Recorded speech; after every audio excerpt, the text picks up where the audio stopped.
પ્રકૃતિના ખોળે અને આદિવાસી અસ્મિતાના મૂલ્યો સાથે જે મારું જીવન વ્યતીત થયું છે એવી મારી રાયસિંગપુરાની માટીની મહેક અને અમારા પૂર્વજોએ અમને જે દેવ અમારા હનુમાન દાદાના હંમેશા આશીર્વાદ લેવાનું જણાવ્યું હતું એના દર્શન કરીને અહીં જ્યારે ઉપસ્થિત થયો છું ત્યારે ભારતના ઇતિહાસમાં લોકશાહીમાં જ્યારે કોઈ વ્યક્તિ બિનહરીફ ચૂંટાઈને આવે છે ત્યારે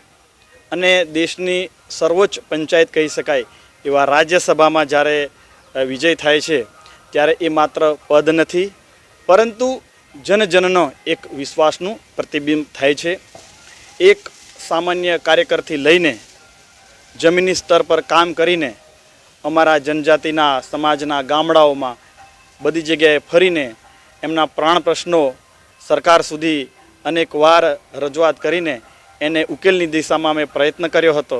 અને અમારી ભારતીય જનતા પાર્ટીના સંસ્કારના મૂલ્યો સાથે આ સંસદ સુધીની સફર એ યાદગાર અને ગૌરવપૂર્ણ રહી છે। ત્યારે હું અમારા દેશના પ્રધાનમંત્રી માનનીય નરેન્દ્રભાઈ મોદીજી અને અમારી ભારતીય જનતા પાર્ટીનું શીર્ષ નેતૃત્વનો હૃદયપૂર્વકનો આભાર વ્યક્ત કરું છું।